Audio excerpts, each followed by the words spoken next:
Hey everybody, this is our first video lesson, but second actual lesson in the Basics of Music Production Night School series on Lifehacker. And today we're going to look at recording audio. So in order to do that, we have our Cubase here, and I'll be using Cubase to demo all of the stuff that we're going to do, but you don't need Cubase. You can use one of the other digital audio workstation software titles mentioned in the original post, or whatever you want. Things will differ a little bit more if you don't pick one of the things we recommended. We tried to stick with stuff that was pretty similar, like Logic, Audio, Pro Tools, and there are a couple of others that I'm not remembering off the top of my head right now. Anyway, get what you need, and we're just going to take a look at how to do a basic audio setup. And today we're going to record vocals. We're not going to record anything complicated. You can record a guitar by plugging it into your audio interface. You can record a flute, a violin, whatever you like. Things are how you're going to record them and what microphones you're going to need will differ, but we're going to stick with vocals because it's straightforward and fairly simple. So before we can actually start dealing with the microphone and worrying about its positioning and all that stuff, we need to go ahead and make sure everything's connected properly. So in Cubase, you'll do that in the devices area, and you'll go into VST connections or press F4. So you'll see that I don't have everything properly configured here because Cubase, for whatever reason, likes to default to Soundflower as the output. So I have a preset set up to just set my defaults, but if you don't have that ready to go, you can just click on the left and right outputs to go to your studio monitors. In the case of the Motu 4 Pre, it's the main out 13 and main out 14. Yours will be different. Most audio interfaces they have fewer inputs and outputs on them, so you won't see that many things, and you'll probably just have 2 outputs to choose from, or maybe 4 outputs to choose from. It'll be a lot more simple. On the input section, I also have a default for this where it takes in all 4 inputs and then also lets me get something in for Soundflower. I use that for the Lifehacker podcast, so that's not really, you don't have to worry about Soundflower, and it's really only something that exists on a Mac. Anyway, so when you're setting your inputs, you can see I have mic line 13 set to the main mono in, and then I have more microphones set up on these channels. You only really need to set up one microphone here, but if you have multiple microphones plugged in, then by all means, go ahead and do it. So that's all you need to do to route all the audio properly, but in order to record something, we're going to need to actually add an audio channel. And you can do that in Cubase by just right-clicking and choosing Add Audio Track. There are other places where you can do that, Project, Add Audio, Instrument, MIDI, etc. We'll talk about what these mean in the next lesson when we're going into using virtual instruments, but for today, we are just going to create an audio track. And since this is just my voice, I don't need a stereo audio track. There's only one channel being recorded, so mono will do just fine. If you're recording, say, a stereo guitar, you might want to put both of those in, but for the most part, it makes more sense to break everything up into mono channels, and you can assign different microphones and then mix them as you wish. So even if you're doing stereo, you might want to record mono separately. It gets complicated, so stick to mono for now. So I'm going to go ahead and add that track. You can see mono in is already selected. If I wanted one of the other microphones that are hooked up, I can just choose them here. You might remember a moment ago when we were taking a look at our connections. You can see mono in is set to mic line 13. Mono in 2 is set to mic line 14. And so that's why these things are showing up. If I were to rename them mic at my desk, which is mono, the one at mono in currently, then I might know specifically what the microphones are. But you can decide if you want to do that or not. And then the output is to stereo. So what does that mean? Stereo is the output channel for everything. When we set that in the connections, when we set the outputs, it's called stereo. And that goes to to the left speaker, which is main out 13, and the right speaker, which is main out 14. So that's why it's called stereo. You could name that My Awesome Speakers or whatever you want, but you'll see in the mixer console here, which if you don't have that up, it should load by default. If you don't have that up, you can choose it Well, actually, that you won't choose it in the window. That's only if it's available. But you can see you have 3 different mixing consoles. They look a little bit different, but that's if you want to have different ones on different screens with different layouts. So don't worry about that. You really only need the one here. And that'll show you, so when audio is coming out, it will go to stereo. You'll see I have this piano track. This is a virtual instrument piano track. And this is currently set up to play audio, and that will go into stereo when it plays. So you probably heard that a little bit. Now, we're not going to be dealing with the virtual instruments in this lesson. That's going to be next time. So you can kind of ignore this for the time being. We don't need to worry about, like, how did this MIDI data get here, or what are we going to do with it? Right now, I'm just using this as a sample because we are going to create we're going to record some audio. And I went through and I played the Double Rainbow song by the Gregory Brothers and on piano, and have it as a piano track. And then we can use this audio track here to record vocals for the song. So that's basically everything you need to do to set up. It's really easy. There are other things like adding effects and EQing that we'll do in the 4th lesson. And you can see if I just pulled down the track, I have options to edit things here. I have this whole little console to edit the audio. We'll take a look at that in a minute. But let's talk about actually recording and what some of these buttons mean.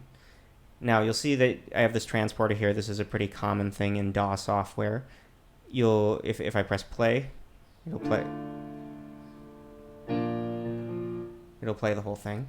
If I hit record, it will record on any record-enabled tracks. So right now I only have 1 record-enabled track. So if I wanted to play this live and sing at the same time, I could hit that, and then I'd be recording MIDI from my MIDI input and recording audio from that. If I wanted to record on multiple microphones, I could make some new audio tracks and start recording audio on those by clicking that little red button to record enable them. If this is not enabled and I were to hit record, you'll see it's just playing it and nothing's being recorded. But as soon as I hit that record button, now my voice is being recorded and you can see it showing up in the waveform. We'll delete that though because we don't want it. So that's basically how recording works. It's really straightforward. You record enable an audio track that's routed to the correct microphone that you want to record from, or microphones if you're recording multiple tracks at once, which if you're recording a live band, for example, then that would be something you need to do. And then you just press the record button and you record whatever audio comes out. So let's take a minute and just lay down some vocals as a demonstration. Whoa, that's full rainbow all the way. Double rainbow, oh my god, double rainbow, that's a double rainbow all the way. Double rainbow all the way, yeah, oh my god. So that's basically how that works. And if you play it back, you'll see here that the audio is now outputting through the speakers.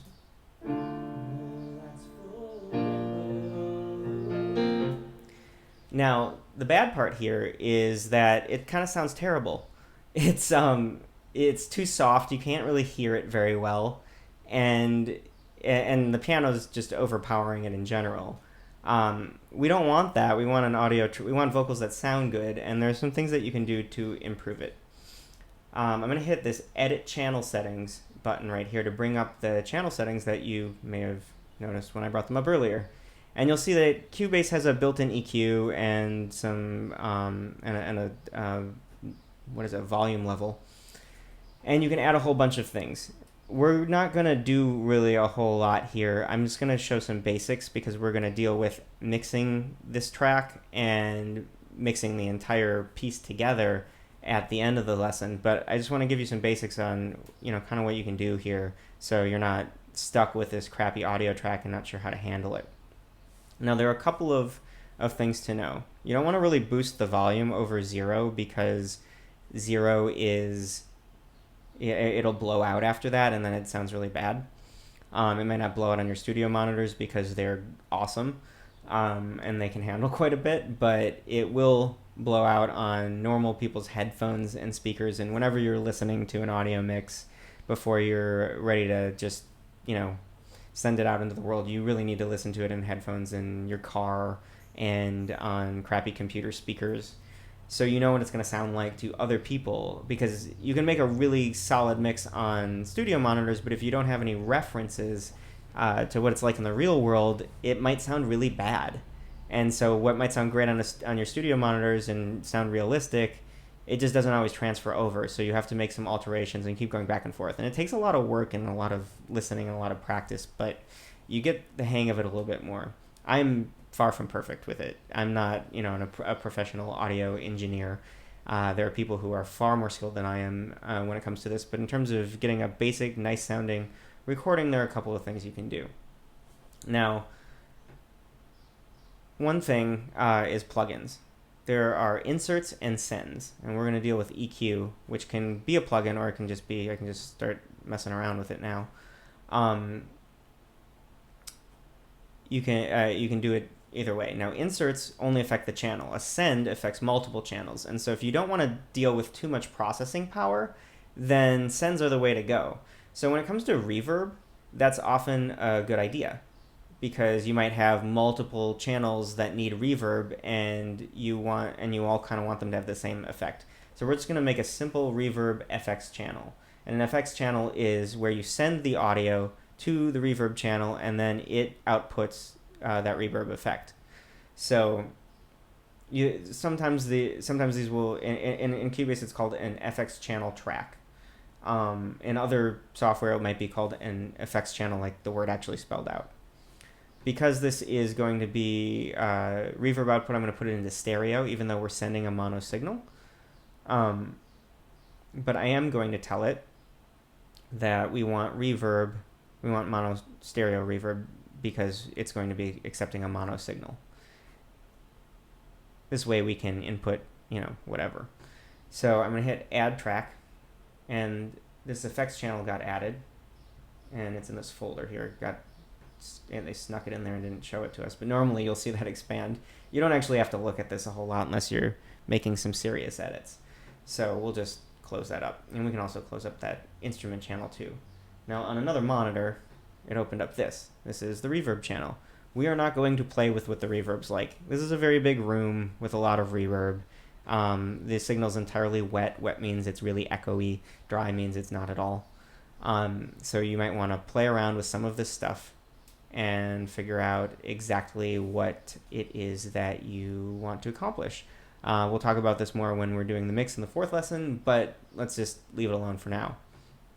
Now, in the sends area, we want to send the signal to the reverb channel, so we actually get reverb. So I'm clicking on that, and I'm going to hit this little drop-down menu, and you can see that there's reverb. I actually set up a stereo reverb when I was doing this before, apparently, so we'll just take the one that we need here and turn it on. You can see it turn blue now that it's on.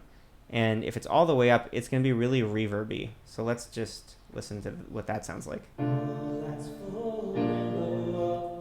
That's a lot of reverb, and we don't really want that much. I usually think about, somewhere around here, sending that much of the signal makes it sound a little bit more realistic, because we're getting piano reverb. So you want the reverb on whatever instruments you have to be comparable to the reverb that you have on your voice, because it's all coming from the same room, supposedly. If you're recording all live audio, it's a lot easier, because it's gonna be fairly similar between all the instruments and the voice, seeing as they're all you're recording in a room with the same existing tone being the reflections across the wall and whatever. Ideally you'd record in a room that's perfectly padded and you're not getting any reverberations at all, which gives you a nice dry signal. But realistically, a lot of us are in our homes. We can't afford all the padding on the walls unless we live in an asylum. And we are going to be recording a slightly wet signal. So you might not, if you were to go record in your garage, one of the reasons, I guess, a garage is not a bad place to record is because there's a lot of natural reverb that sounds good. So you may not need a lot depending on where you are, but you have a lot more control if your room produces a drier signal.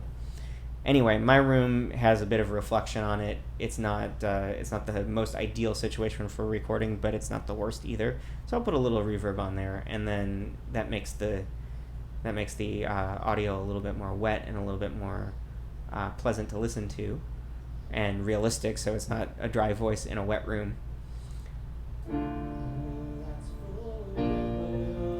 But as you can see, it's still soft and kind of a little dull. Now what we want to do is EQ this so it sounds better. Now you don't want to generally EQ up. When you start bringing information up, then that's putting it over 0.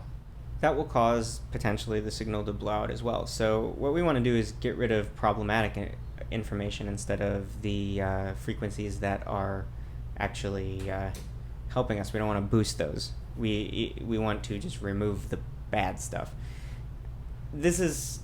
EQ is something that's really hard to talk about because it's the sort of thing that really differs based on what you're dealing with. My voice is different from someone else's voice, is different from a guitar, is different from a piano, is different from a drum set, is different, and then the drums in a drum set are different from the other pieces of that set. So there are a lot of very specific little things you can do with EQ, and it's not a topic that we can cover in a very small portion of a lesson. However, generally speaking, in my case, EQing a little bit of the bass away from a male vocal is a positive thing. And also, when it comes to EQing, it's as said before, you want to EQ down. You don't want to start boosting frequencies you like. You want to take out the ones that are causing problems. Now, this is not going to make the signal louder. If anything, it's going to make the signal softer. So that's not good. When we're doing a final mix, generally speaking, you want to do the mix as soft as you possibly can and then boost it up and then take the stereo channel that we set up here, and then we would actually work on that to create the final mix, or we may even mix down the entire thing and then EQ the stereo track separately. But we're not going to do that here. There are a couple of things you can do. There's the always controversial compression. There are a few effects that you can use to create compression for vocals. I'm not really bothered that much by a little bit of vocal compression. There are tools that are really good for it. You can use a standard compressor. There's something called RVox from Waves that just kind of boosts the voice, and that can be useful. Some people will prefer not to use this sort of thing at all. Generally, audio purists will feel that way. That doesn't mean that you shouldn't use it. It just means that it's not a favorite of some. To do that, you obviously can't have the gain above 0. I usually like to move it down a tiny bit out of paranoia, and then you just dial down the compression until the signal gets really loud. That's going to make it really loud, because we're saying boost it up if it gets to that, if it gets even that low. So